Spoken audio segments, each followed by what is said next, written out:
Hello students and welcome to the YouTube channel of grade साथी।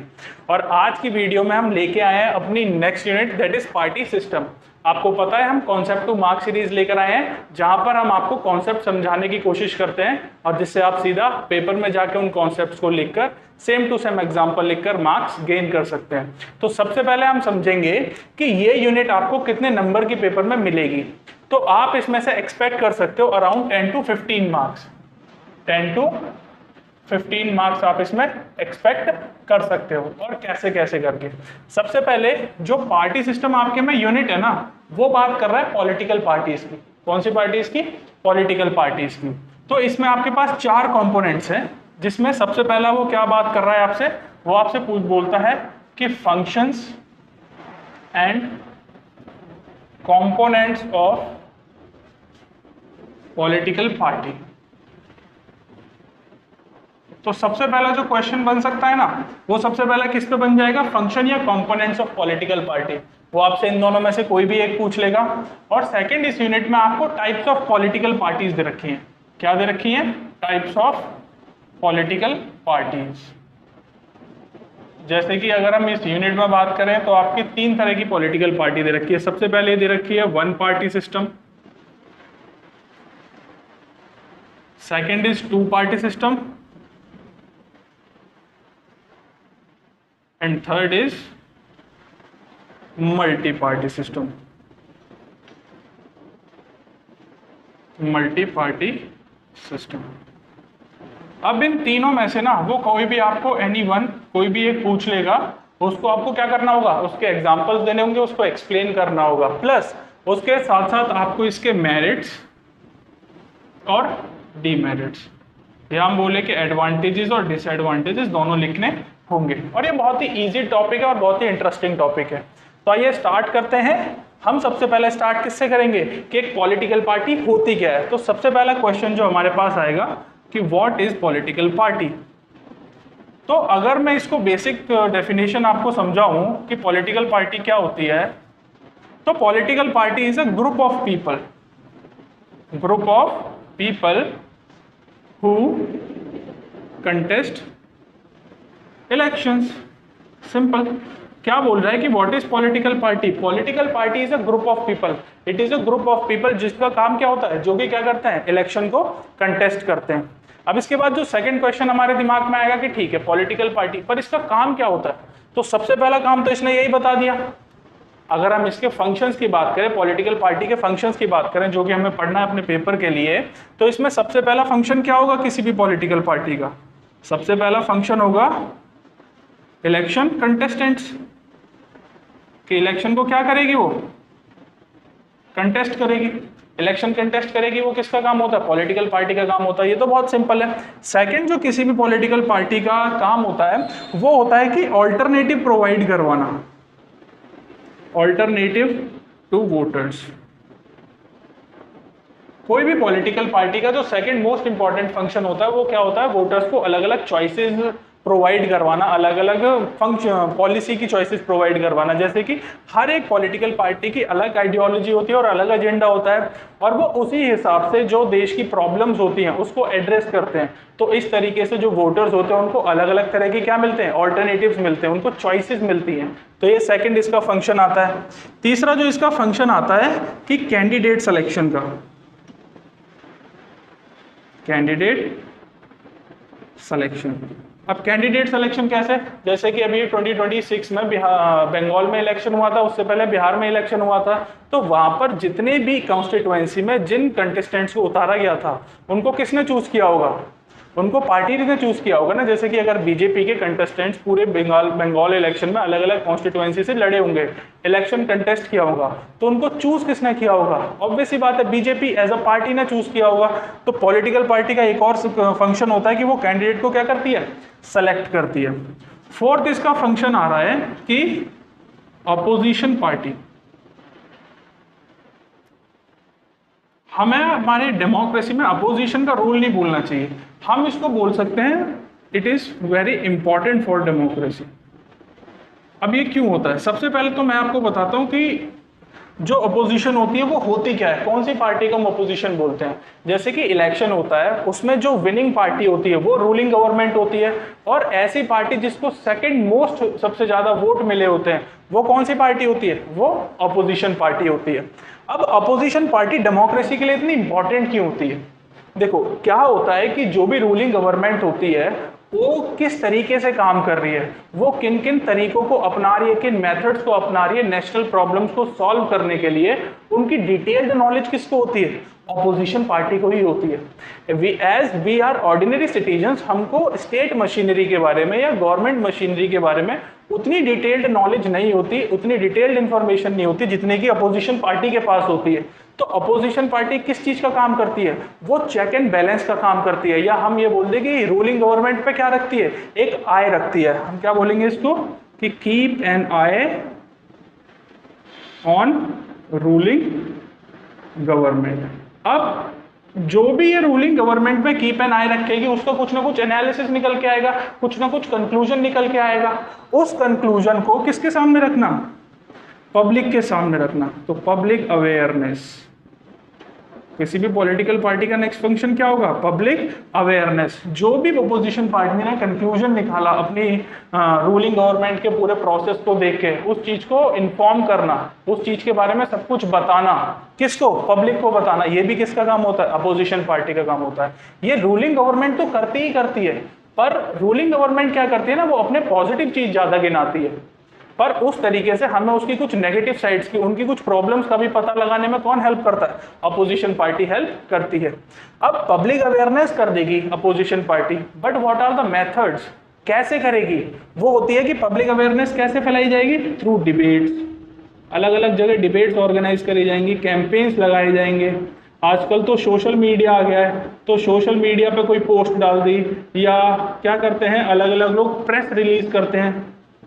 Press release क्या होता है कि जहां पर अलग अलग रिपोर्टर्स के, अलग अलग मीडिया के रिपोर्टर्स को बुलाया जाता है और वो अपनी जो बात है वो बताते हैं, अपने ओपिनियंस रखते हैं। तो हमारे पास बहुत सारे तरीके होते हैं। तो ये सारी चीजें जो हमने पढ़ी, हमने क्या पढ़ा कि पॉलिटिकल पार्टी क्या होती है और उसके फंक्शंस क्या होते हैं। अब इसके बाद जो नेक्स्ट हेडिंग हम पढ़ेंगे वो पढ़ेंगे अबाउट कंपोनेंट्स।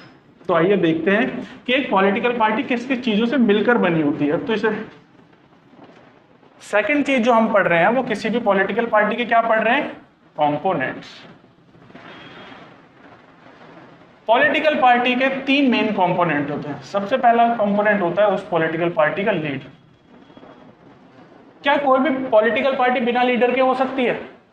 नहीं हो सकती। आपको पता है कि एक कोई पॉलिटिकल पार्टी बनाता है तो उसके पास, सबके पास लीडर होता है, बट वो लीडर इंपॉर्टेंट क्यों होता है किसी भी पॉलिटिकल पार्टी के लिए? तो उसके तीन मेन काम होते हैं। शुरू के दो जो काम होते हैं ना वो आपको बहुत इजीली पता होंगे। सबसे पहला काम एक लीडर करता है कि वो उस पार्टी की आइडियोलॉजी को सेट करता है। किसको सेट करता है? आइडियोलॉजी को, और एजेंडा को सेट करे। किसी भी पार्टी की क्या आइडियोलॉजी रहनी है भाई, वो गरीब के प्रति कौन सा सिचुएशन लाना चाहती है, वो एक देश में या हमारे देश में वो इक्वालिटी लाना चाहती है, या अमीर को सपोर्ट करती है, या वो गरीबों को आगे लेकर जाना चाहती है। ये क्या होते हैं? अलग अलग एजेंडाज होते हैं और अलग अलग आइडियोलॉजीज होती हैं। और इसके अलावा लीडर का एक और काम होता है, या ऐसा मोस्ट ऑफ द केसेस में देखा भी गया है कि उनकी पर्सनैलिटी और उनका करिश्मा एक पॉलिटिकल पार्टी को बहुत अफेक्ट करता है। क्या? उनका पर्सनैलिटी। अब ये कैसे? इसका आप एग्जांपल ले लो 2014 में नरेंद्र मोदी जी का। नरेंद्र मोदी 2014 में जब बीजेपी ने नेशनल इलेक्शन को कंटेस्ट किया, 2014 में लोकसभा इलेक्शंस के लिए कंटेस्ट किया, तो उसके बाद जब वो एज ए लीडर उभर के आए बीजेपी के, तो उसने उस पार्टी को बहुत बड़ी पार्टी बना दिया। तो ये इफेक्ट होता है एक लीडर की पर्सनैलिटी का किसी पार्टी में, कि वो एक स्टेट पार्टी को भी एक नेशनल पार्टी बना सकती है। और इसका अगर आप क्लासिक एग्जांपल देखना चाहते हो तो कांग्रेस को ले सकते हो।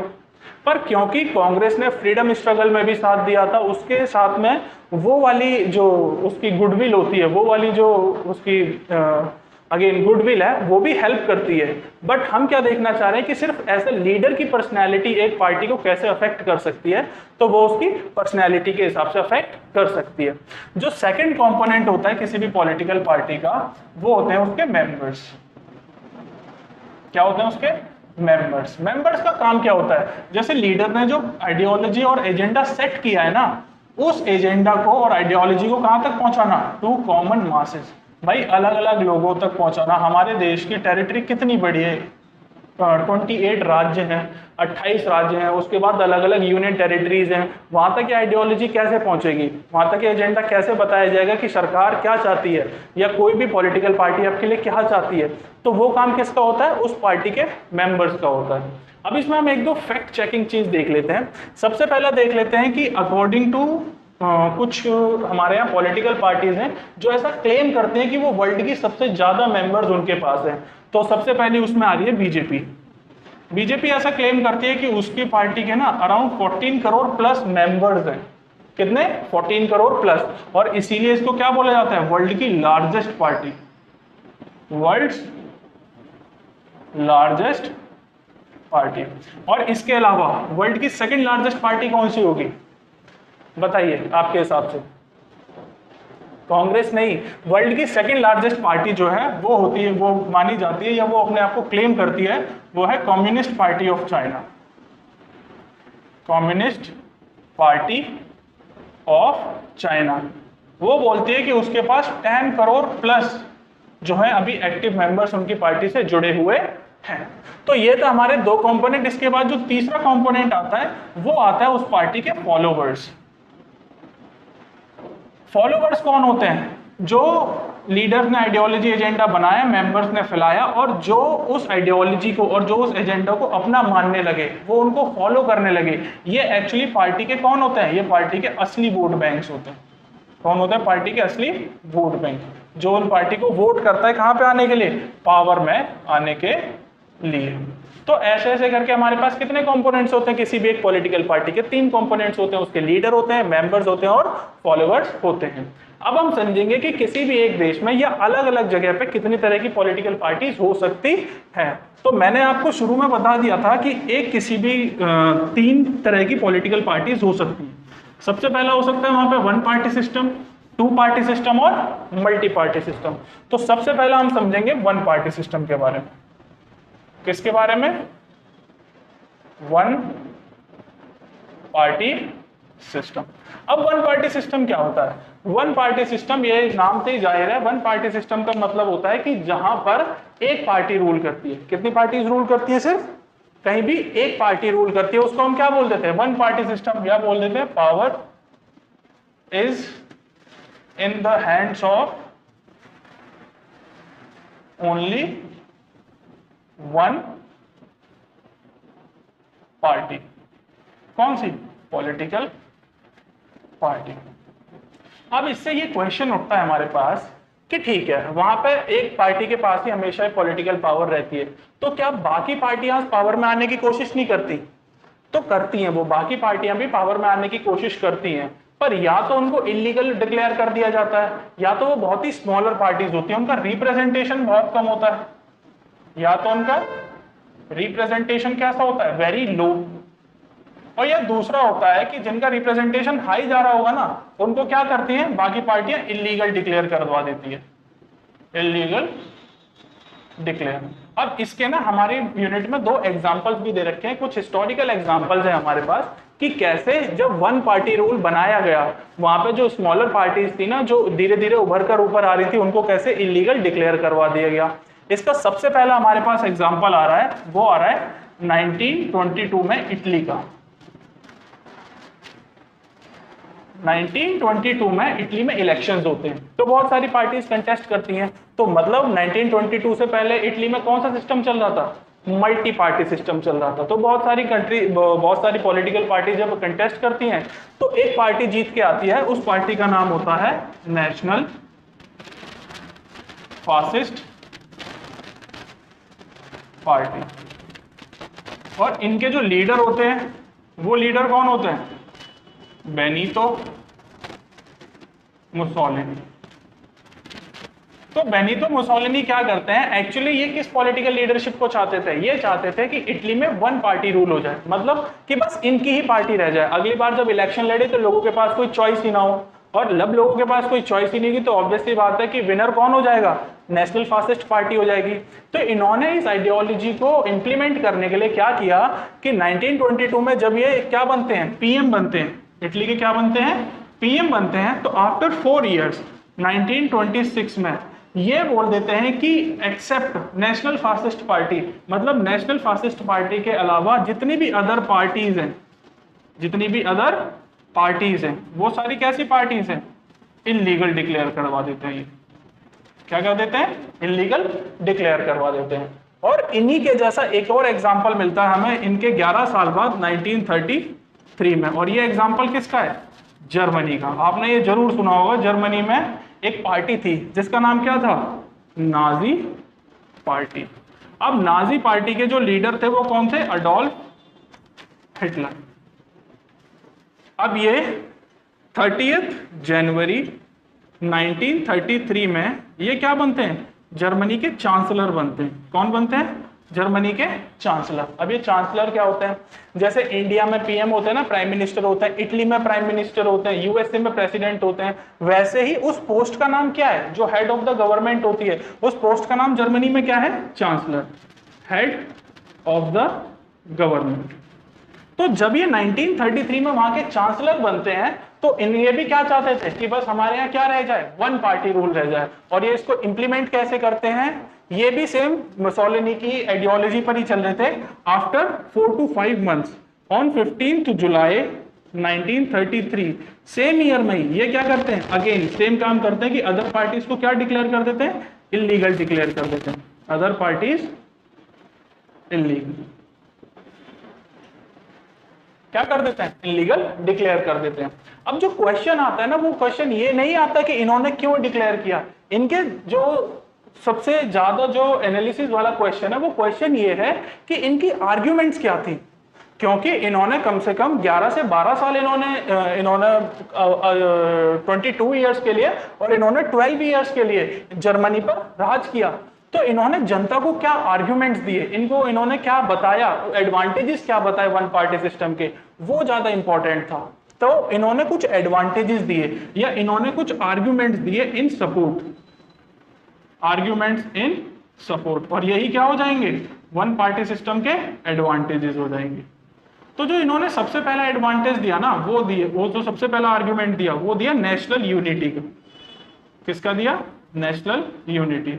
इन्होंने बोला कि अगर किसी भी कंट्री में अपोजिशन पार्टी होती है तो वो क्या करती है, देश को 2 अलग अलग हिस्सों में डिवाइड करने की कोशिश करती है। जैसे कि कोई भी 2 पार्टीज आएंगी वो अपनी अलग अलग आइडियोलॉजी लेके आएंगी। फॉर एग्जाम्पल एक पार्टी चाहती है कि उस कंट्री में जितने भी बिजनेसमैन है उनको प्रमोट किया जाए जिससे और ज्यादा इंप्लॉयमेंट आएगी। दूसरी पार्टी क्या कहती है कि नहीं, हम गरीबों को सपोर्ट करेंगे, हम गरीबों के राइट्स को सपोर्ट करेंगे।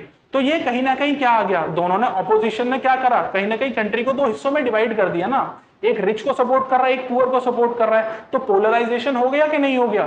तो the same argument was given by whom, Germany में अडोल्फ हिटलर ने यही आर्ग्यूमेंट दिया था कि ऑपोजिशन पार्टी आके ना वो नेशनल यूनिटी को क्या करती है, अफेक्ट करती है। और कैसे कि वो 2 आइडियोलॉजी आकर क्या करेगी, अपोजिशन पार्टी देश को 2 हिस्सों में डिवाइड कर देगी। और इसीलिए जो जर्मनी में अडोल्फ हिटलर थे ना, इन्होंने एक स्लोगन भी बनाया था। वो स्लोगन क्या था, वो था वन पीपल वन एम्पायर और वन लीडर। मतलब कि एक ही लोग हैं तो उनका कितना एम्पायर है, उनका एम्पायर भी एक है तो उनका लीडर भी कितना होना चाहिए, लीडर भी एक ही होना चाहिए। अच्छा, उन्होंने और भी सारे आर्ग्यूमेंट्स दिए। सबसे इसका जो दूसरा जो इन्होंने आर्ग्यूमेंट दिया वन पार्टी सिस्टम के फेवर में, वो दिया क्विक डिसीजन मेकिंग। क्या दिया, क्विक डिसीजन मेकिंग। अब क्योंकि एक ही लीडर को, या हम बोले कि एक ही पर्सन को हमेशा गद्दी पर बैठना और उसे ही डिसीजन लेना है, तो बाय एंड कॉज जो डिसीजन लिया जाएगा वो जल्दी डिसीजन ले लिया जाएगा, क्योंकि वहां पर किसी का भी ओपिनियन नहीं सुना जा रहा है। इसके बाद जो तीसरा उन्होंने आर्ग्यूमेंट दिया वो दिया कि यहाँ पर गवर्नमेंट कैसी होती है, स्टेबल गवर्नमेंट होती है।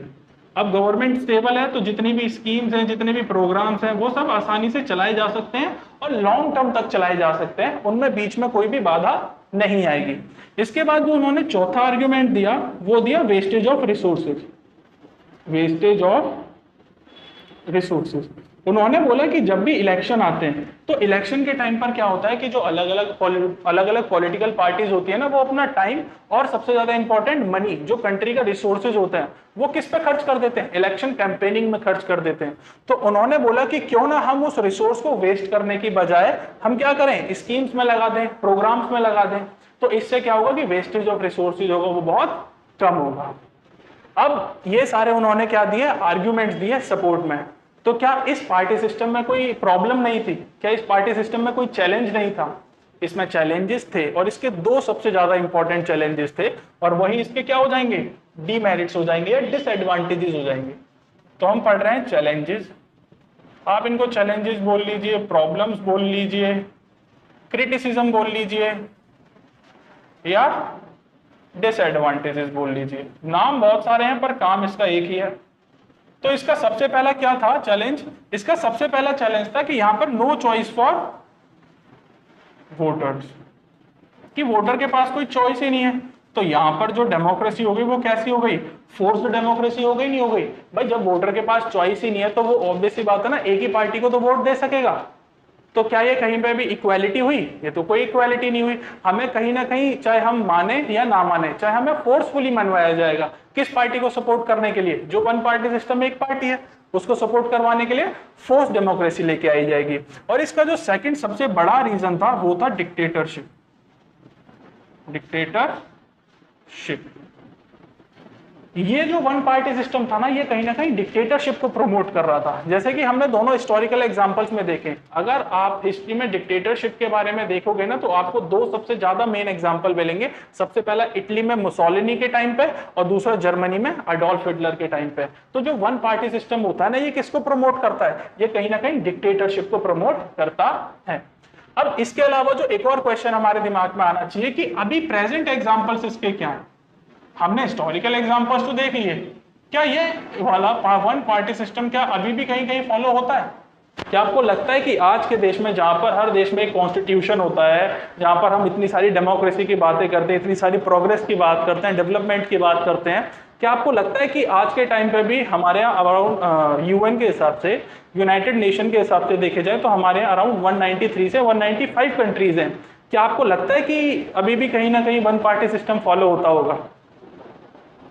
तो आपको ये सुन के आश्चर्य होगा कि हमारे देश में जो second world most populous country है, दैट इज चाइना, वहां पर वन पार्टी सिस्टम फॉलो होता है। और वहां की कौन सी पार्टी है? Communist party of China. वो कैसा सिस्टम है? वो कौन सा सिस्टम फॉलो करती है? One party system, that is communist party of China. इतने टाइम से उन्हीं के जो लीडर हैं वही क्या बनते आ रहे हैं? वहां के पीएम या प्रेसिडेंट बनते हुए आ रहे हैं, जो कि अभी कौन है? Xi Jinping. सेकंड जो आप देख सकते हो, क्यूबा। क्यूबा भी एक छोटी सी कंट्री है, वहां पर भी वन पार्टी सिस्टम फॉलो होता है। और next is north Korea. North Korea में कौन? Kim Jong Un. ये भी क्या फॉलो करते हैं? उस कंट्री में भी क्या फॉलो होता है? नॉर्थ कोरिया में भी वन पार्टी सिस्टम फॉलो होता है। अब स्कॉलर्स ने देखा कि वन पार्टी सिस्टम में सबसे बड़ी प्रॉब्लम क्या थी? डिक्टेटरशिप की प्रॉब्लम थी। अब डिक्टेटरशिप से क्या हो रहा था कि जो जनता की मेन कंसर्न्स थे ना, जो मेन प्रॉब्लम्स थी, वो एड्रेस नहीं हो पा रही थी। तो इसके लिए क्या करा गया? एक नया पार्टी सिस्टम ढूंढा गया, इवॉल्व करा गया, और उसको हम क्या बोलते हैं? Two party system. क्या बोलते हैं उसको? Two party system. अब वो क्या होता है उसको भी समझते हैं विद एग्जांपल्स। और एक्चुअली में भी टू पार्टी सिस्टम और मल्टी पार्टी सिस्टम दोनों किसके ऑल्टरनेटिव्स थे? दोनों वन पार्टी सिस्टम के ही ऑल्टरनेटिव्स थे। तो वन पार्टी सिस्टम, और सेकंड हमारे पास आता है मल्टी पार्टी सिस्टम। अब अगर हम नाम से देखें ना, तो नाम से बहुत इजीली क्लियर होगा कि भाई टू पार्टी सिस्टम क्या होगा? जहां पर जो पावर है वो अब कहां हो गई है? दो चॉइसेस मिल गई हैं, फर्स्ट पार्टी और सेकंड पार्टी।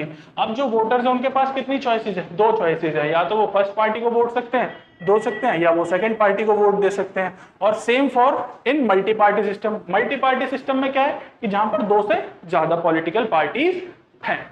अब जब हम टू पार्टी सिस्टम और मल्टी पार्टी सिस्टम पढ़ते हैं ना, तो यहाँ पे कुछ स्कॉलर्स ने ना कुछ कंक्लूजन दिए, कुछ कोरिलेशंस बनाने की कोशिश करी। क्या बनाने की कोशिश करी? कोरिलेशंस। अब कोरिलेशंस कैसे बनाने की कोशिश करी? एक हमारे पास स्कॉलर हुए डुवर्गर। उनका नाम क्या था?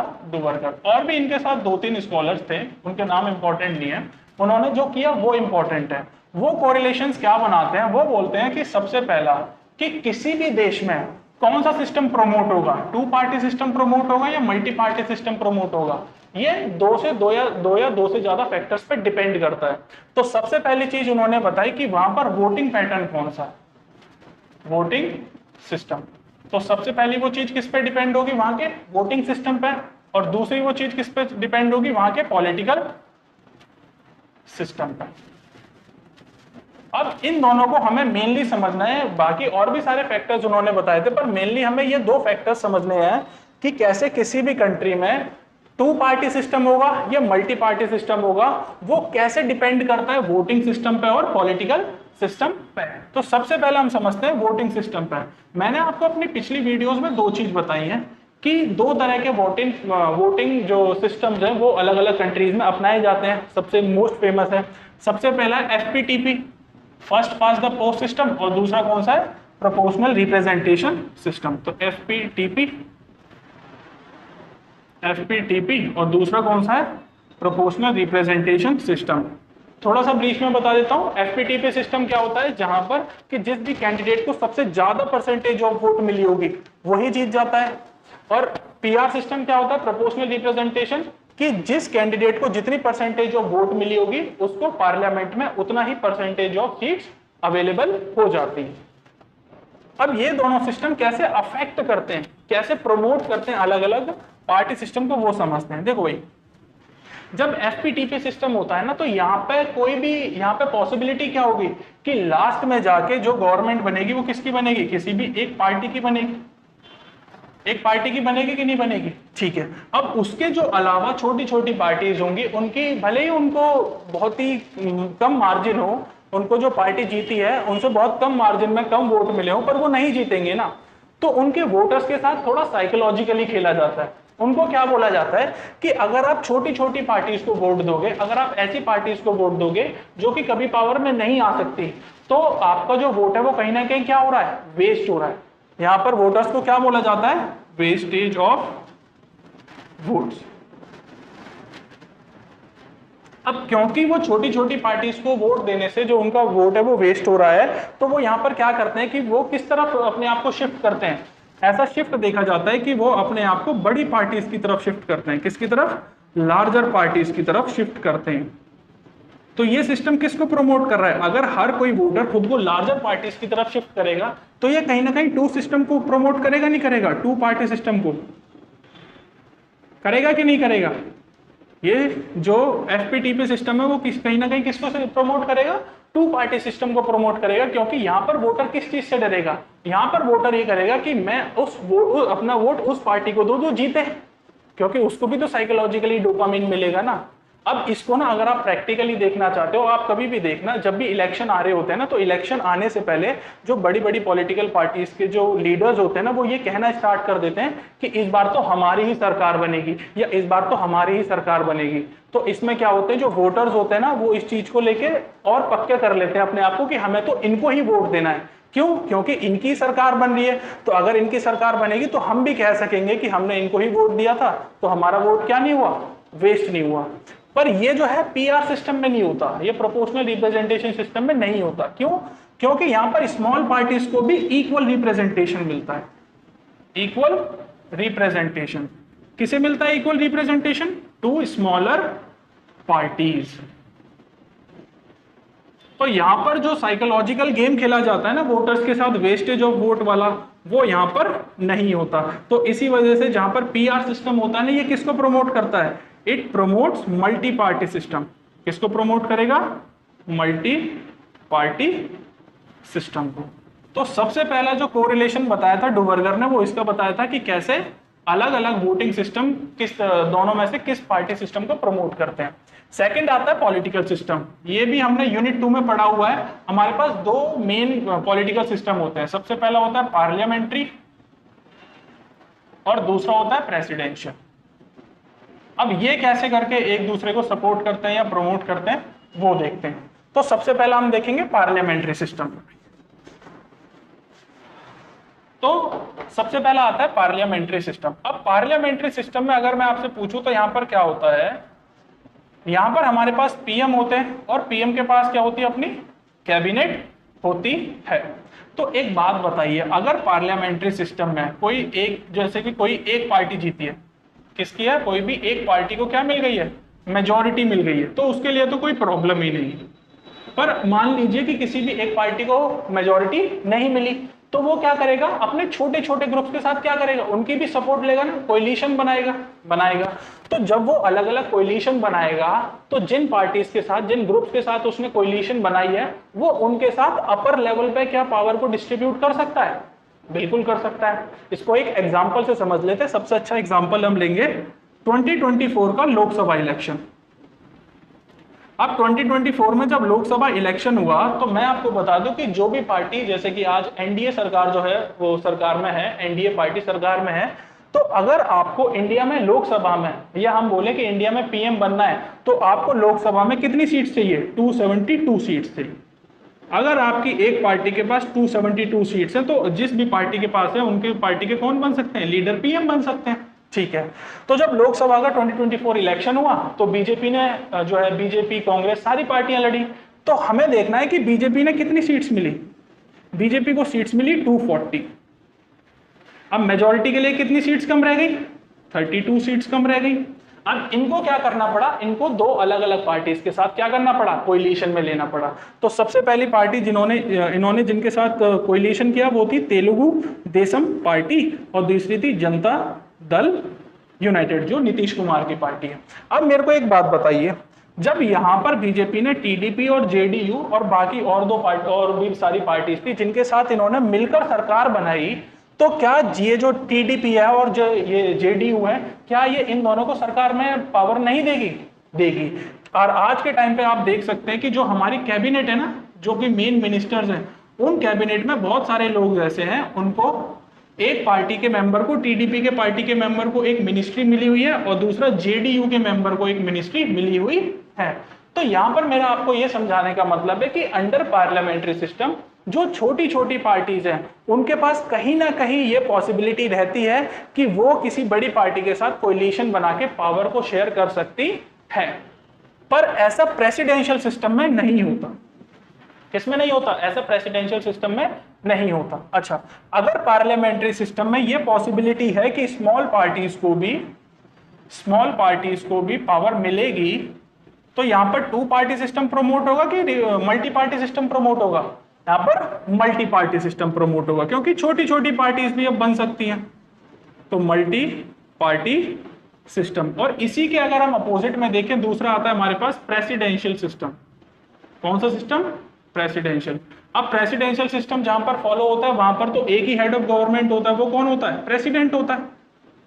कौन होते हैं वो, खुद प्रेसिडेंट होते हैं। अब यहां पर तो कैसे पावर शेयर होगी, क्योंकि यहां पर तो प्रेसिडेंट तो एक ही पार्टी का एक ही इंसान बनेगा ना, यहां पर टॉप लेवल पे पावर शेयरिंग का कोई मेथड ही नहीं है। तो इसी वजह से जहां पर प्रेसिडेंशियल सिस्टम होता है, वो किसको प्रमोट करता है, it promotes two party system, two party system. अब इसका एग्जाम्पल है ना, सबसे इसका क्लासिक एग्जाम्पल है यूएसए। यूएसए में आपको दो पार्टीज देखने को मिलेंगी, एक मिलेगी डेमोक्रेटिक पार्टी और दूसरी आपको देखने को मिलेगी रिपब्लिकन पार्टी। अब ये दोनों कैसे अपने आप पावर शेयर करती हैं, इसको भी हम समझ लेते हैं। अगर आप देखेंगे तो 2009 से लेकर 2017 तक वहां पर डेमोक्रेटिक पार्टी के लीडर कौन थे, बराक ओबामा। डेमोक्रेटिक पार्टी के लीडर बराक ओबामा वहां पर प्रेसिडेंट थे। उसके बाद हम देखेंगे 2017 से लेकर 2021 तक रिपब्लिक पार्टी के प्रेसिडेंट, वो रिपब्लिक पार्टी के लीडर थे प्रेसिडेंट कौन, डोनाल्ड ट्रंप। इसके बाद देखें तो 2021 से लेकर 2025 तक जो वहां पर अगेन डेमोक्रेटिक पार्टी के लीडर जो हैं वो प्रेसिडेंट बनते हैं, दैट इज जो बाइडन। और उसके बाद अभी फरवरी में इलेक्शन हुए थे यूएसए में, तो 2025 से लेकर 2029 तक अगेन वहां पर रिपब्लिक पार्टी के लीडर आए, कौन, अगेन डोनाल्ड ट्रंप। तो ये किसको प्रमोट कर रहा है, ये टू पार्टी सिस्टम को कैसे प्रमोट कर रहा है और इसको कैसे इफेक्टिवली रन कर रहा है, अब आपको समझ आया होगा। और यही दो रिलेशंस बताए थे किसने, डोवर्गर ने यही दो रिलेशंस बताए थे। क्या इसके अलावा कोई और भी फैक्टर होता है जो टू पार्टी सिस्टम और मल्टी पार्टी सिस्टम को प्रमोट करता है? तो इसके अलावा एक और फैक्टर आता है, वो आता है डाइवर्सिटी का। किसका आता है, डाइवर्सिटी का। ऐसी कोई कंट्री जो कि टेरिटोरियली बहुत छोटी है, वहां पे मल्टी रिलीजियस कम्युनिटीज नहीं मिलती, वहां पर बहुत सारी एथनिक सोसाइटी नहीं मिलती, वहां पर सोसाइटी में सेक्शंस इतने ज्यादा नहीं है, तो वहां पर डाइवर्सिटी कैसी है, लेस डाइवर्सिटी है, तो वहां पर पार्टीज भी कैसी होंगी, लेस पार्टीज होंगी, तो वो ज्यादातर किसको प्रमोट करेंगे, टू पार्टी सिस्टम को प्रमोट करेंगी। पर अगर कहीं पे बहुत ज्यादा डाइवर्सिटी है, मोर डाइवर्सिटी, तो it will lead to multi party system. तो ये हमने देखा कि कैसे टू पार्टी सिस्टम में को रिलेशंस बताए गए टू पार्टी सिस्टम और मल्टी पार्टी सिस्टम में। अब इसके बाद हम देखेंगे कि इसके आर्ग्यूमेंट्स क्या है फेवर में, कि टू पार्टी सिस्टम कैसे एडवांटेजियस होता है, कैसे अच्छा होता है, वो हम देखते हैं। तो सबसे पहला जो इसका फेवर दिया जाता है ना, टू पार्टी सिस्टम को जो फेवर दिया जाता है, आर्ग्यूमेंट्स दिए जाते हैं फेवर में, arguments in favour for two party system. तो सबसे पहला जो आर्ग्यूमेंट दिया जाता है वो दिया जाता है कि लेस कंफ्यूजन फॉर वोटर्स। जो वन पार्टी रूल था या जो वन पार्टी सिस्टम था, वहां पर क्या था कि वन पार्टी सिस्टम में सबसे पहले कोई चॉइस ही नहीं थी लोगों के पास, पर टू पार्टी सिस्टम में उस चॉइस को प्रमोट किया गया, और चॉइस भी कितनी दी गई, दो चॉइसेस दी गई।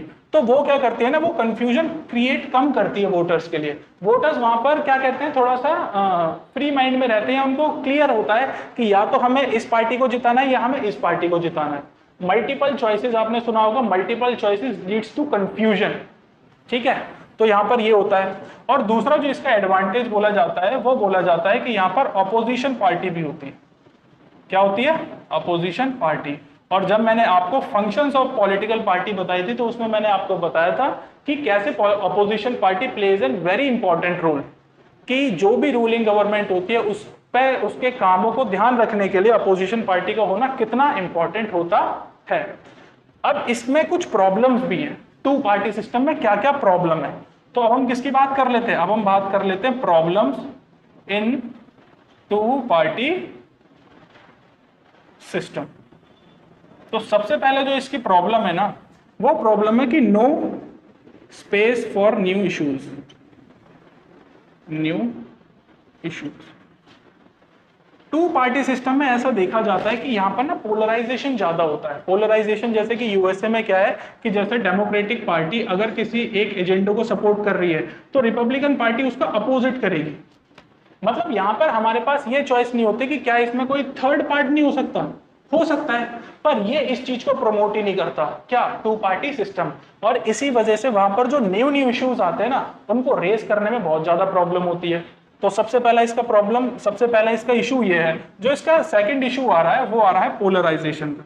मैंने अभी आपको बताया कि यहाँ पर जो पॉलिटिक्स होती है वो किसकी होती है, पोलराइजेशन की पॉलिटिक्स होती है। पोलराइजेशन मतलब कि यहाँ पर क्या बोलते हैं कि जैसे कि डेमोक्रेटिक पार्टी बोलेगी कि ये काम अच्छा है, तो रिपब्लिकन पार्टी अगर वो अच्छा होगा वो उसको नहीं बोल सकती, वो फिर भी क्या बोलेगी कि ये काम जो है बुरा है, या ये काम कंट्री के लिए अच्छा नहीं है।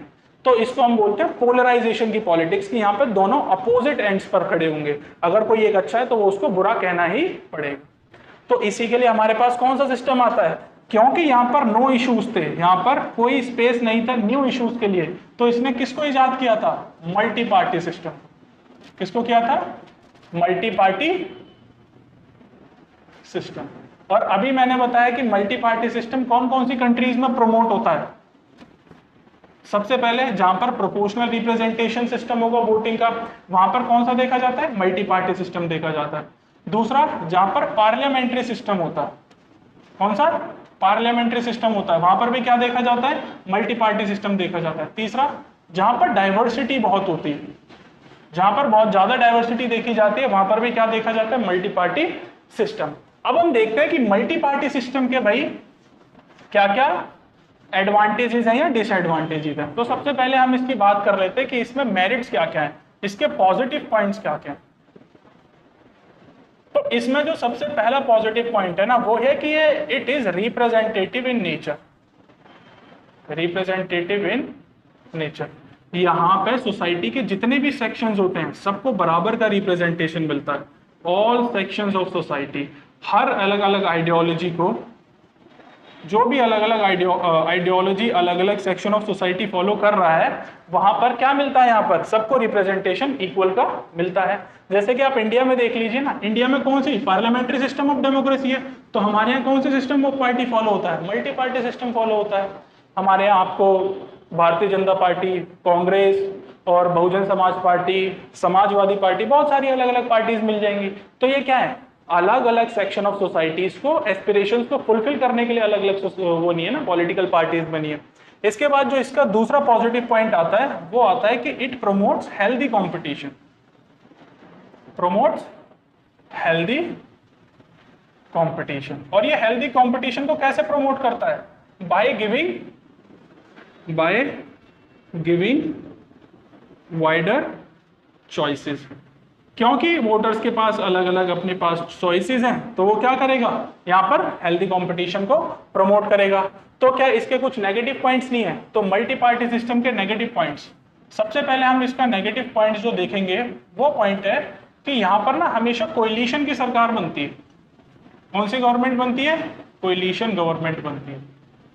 और कोएलिशन गवर्नमेंट में ऐसा बहुत सी बार देखा गया है कि यहाँ पर कौन सी वो गवर्नमेंट कैसी होती है, अनस्टेबल गवर्नमेंट होती है। कैसे वो अनस्टेबल गवर्नमेंट को कैसे प्रमोट करता है, क्योंकि देखो यहाँ पर जो सरकार बनी है, जो रूलिंग गवर्नमेंट बनी है, वो अलग अलग ग्रुप्स ऑफ पार्टी से मिलकर बनी है। मान लीजिए फर्स्ट पार्टी, सेकंड पार्टी और थर्ड पार्टी। अब ये जो तीनों पार्टीज होंगी ना, ये सबसे पहले तो गवर्नमेंट में, रूलिंग गवर्नमेंट में पावर के लिए लड़ेंगी कि हमें सबसे इंपॉर्टेंट मिनिस्ट्री चाहिए। सेकंड, ये क्या करेंगी कि ये जो भी इनके खुद के वोट बैंक होंगे, हमने देखा था ना कि हर एक पॉलिटिकल पार्टी के पास अपने फॉलोअर्स होते हैं, तो ये सबसे पहले किस सेक्शन ऑफ सोसाइटी को प्रमोट करेंगे, जो इनके फॉलोअर्स होंगे। बल्कि इनका मेन काम क्या होना चाहिए, इनका काम क्या होना चाहिए, क्योंकि ये नेशनल लेवल की गवर्नमेंट है तो इनको सारे सेक्शन ऑफ सोसाइटी को इक्वालिटी से ट्रीट करना चाहिए, पर ऐसा मोस्टली नहीं देखा जाता। ठीक है। और सेकंड जो इसका सबसे इंपॉर्टेंट नेगेटिव पॉइंट बनता है वो बनता है कि यहाँ पे जो पॉलिसी मेकिंग होती है ना, वो बहुत ही ज्यादा डिफिकल्ट होती है। पॉलिसी मेकिंग डिफिकल्ट, क्योंकि यहाँ पर बहुत सारे वेरियस सेक्शंस ऑफ सोसाइटीज हैं, वेरियस सेक्शंस ऑफ सोसाइटी। अब यहाँ पे बहुत तरह के सेक्शन ऑफ सोसाइटीज हैं। अब सबकी अपनी अपनी क्या है, एस्पिरेशंस है, सबकी अपनी अपनी नीड है। तो उस नीड को फुलफिल करने के लिए उसको एक इस तरह की पॉलिसी बनाना कि सारे सेक्शन ऑफ सोसाइटीज की नीड फुलफिल हो जाए, वो बहुत ही ज्यादा टीडियस या बहुत ही ज्यादा डिफिकल्ट टास्क होता है। तो हमने क्या देखा इस वीडियो में, वन पार्टी सिस्टम देखा, उसके मेरिट्स देखे, डीमेरिट्स देखे। हमने टू पार्टी सिस्टम और मल्टी पार्टी सिस्टम देखा, और उसमें भी कि डुवर्गर ने कैसे कोरिलेशंस बनाए कि कैसे वोटिंग सिस्टम और political system two party system और मल्टी पार्टी सिस्टम को प्रमोट करता है। और इसको हमने with the help of examples, India का एग्जांपल लिया हमने, यूएसए के एग्जांपल से हमने इसको समझा। अब जितनी भी अलग अलग कंट्रीज हैं ना, हमारे यहाँ अराउंड 195 कंट्रीज हैं अकॉर्डिंग टू यूएन। तो उन 195 कंट्रीज में अलग अलग पॉलिटिकल सिस्टम चलता है, अलग अलग पॉलिटिकल पार्टी का सिस्टम चलता है। और वो पार्टी सिस्टम किस वजह से चलता है, उस कंट्री की हिस्ट्री देखकर, सोसाइटी को देखकर, कल्चर को देखकर, बहुत सारे फैक्टर्स को अफेक्ट करते हैं। But at last her country किस नीड को फुलफिल करना चाहती है कि वो पॉलिटिकल पार्टी के सिस्टम के द्वारा जो वोटर्स की विल है उसको रिप्रेजेंट कर सके। तो यहाँ पर आपकी आके unit number 4 that is party system खत्म होता है। आई होप आपको ये टॉपिक बहुत अच्छे से समझ आया होगा। अगर आपको ये टॉपिक बहुत अच्छे से समझ आया हो तो आप इस वीडियो को लाइक करें और चैनल को सब्सक्राइब जरूर करें। Thank you.